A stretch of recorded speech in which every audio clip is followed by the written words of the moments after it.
Hello, Siwats 89. Well, I just saw the best film.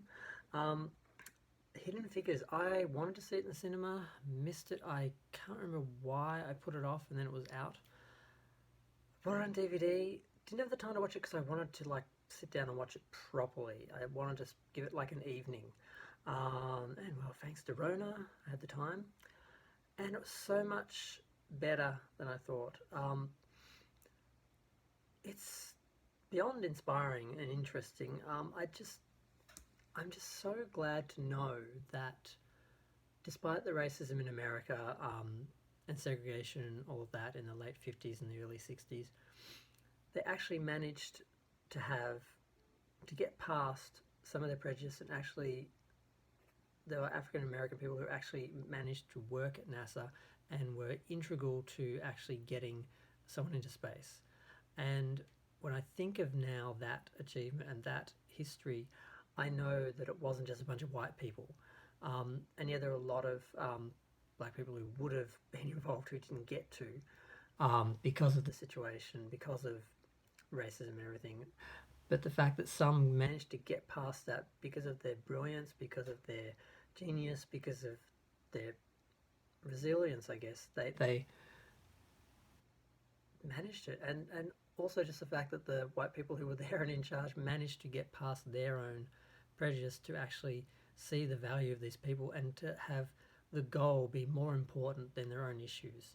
Um, it's just really inspiring. And I don't know, Catherine G. Johnson and Dorothy Vaughan and Mary Jackson are the three women they focus on in the film. But there were another 20 or 30 women who were working there because it's one of those weird things. Sexism kind of helped in a little bit.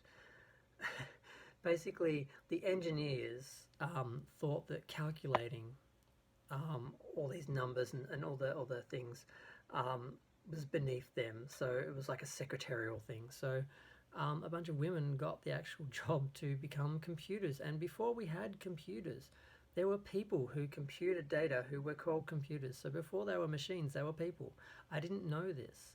Of course, it was, but I kind of didn't realize there were people that were just employed just to do the job of a computer.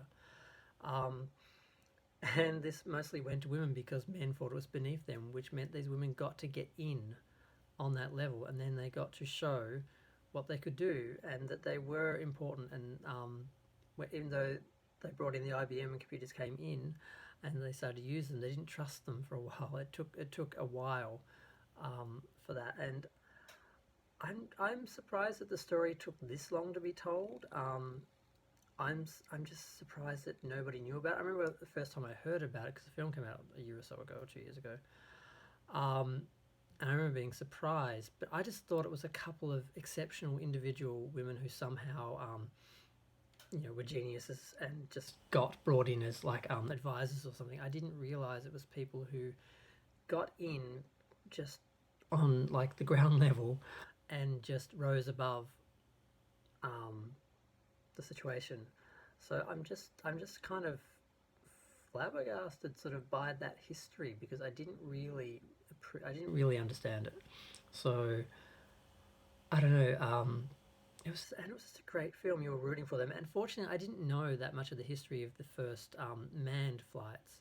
I know more about the moon landing and all that. So when spoilers, there's problems. I actually didn't know. Oh, does this go wrong?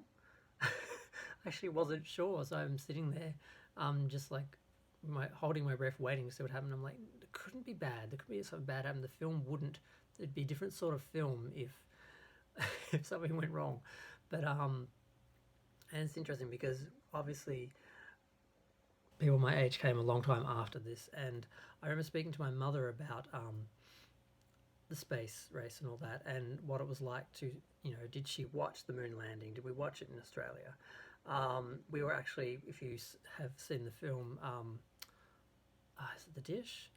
We were integral in actually getting that seen around the world. They needed to use Australia and one of our satellite dishes or something.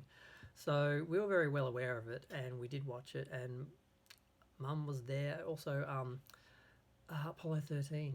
Like everyone was watching that. It was just, it was something that everyone was interested and involved in, and this sort of faded out in the 70s. But once upon a time, when when there was a rocket launch or something, it was on TV and everyone's paying attention to it. And seeing that era captured on film as well, and almost feeling like I was there watching it, that's how good it was.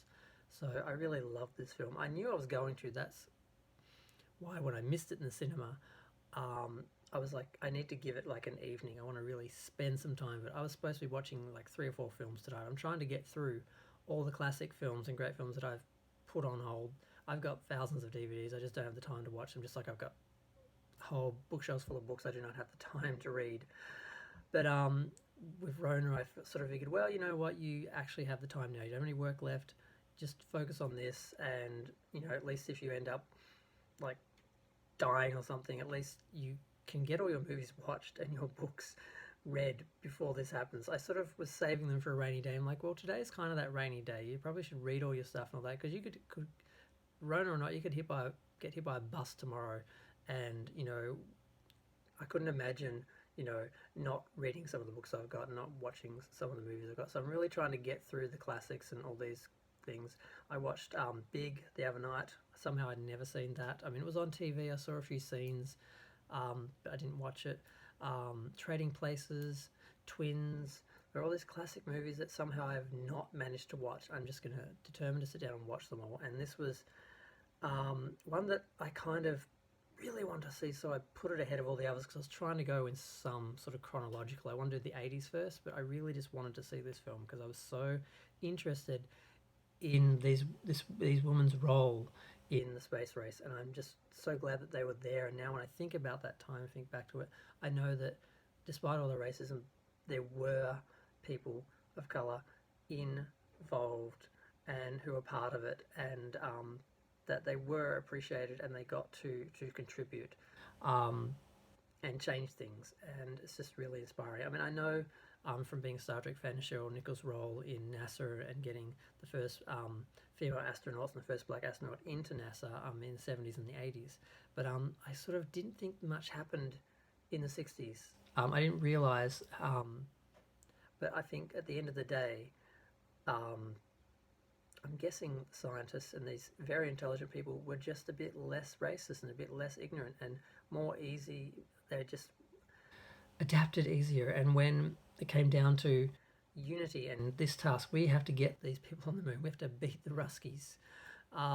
That pushed them to get past some of their crap. And if I'm assuming that's how it was in history, and it's not just the story that they've created, but it's really inspiring. And I just had to make a video and talk about it because I'm just moved. I was crying like a bitch. And I even was a few minutes ago when I was watching the special features. Even that was enough. But yeah, I just really just want to talk about it. And history-wise, I don't have any much information or anything to share for anyone watching this. But if you haven't seen the film, watch it. And I just hope anyone who has watched it sort of is relating to what I'm saying and understands. It's just inspiring, and I can't believe the crap coloured people had to go through in the 60s. I had a bit of an idea of it from knowing my history about Star Trek and Nichelle Nichols, her life and that, and other, you see documentaries and specials, but you kind of forget.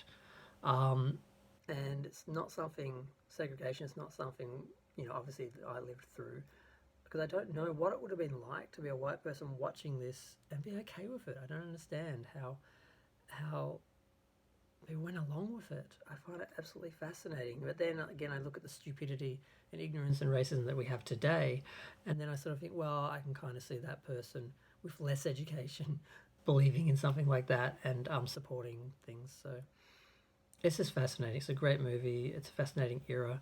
And I'm going to stop talking before I get to 10 minutes because this is supposed to be a quick 5-minute little review. But this is so fascinating and inspiring, and I just wanted to talk about it. And hopefully, when someone's searching on the film and looking for information, someone might watch this and, if they haven't seen it, want to see it. I'm going to go. Thanks. Feel free to share, like, comment, subscribe. Comments are fun. Thanks. Bye.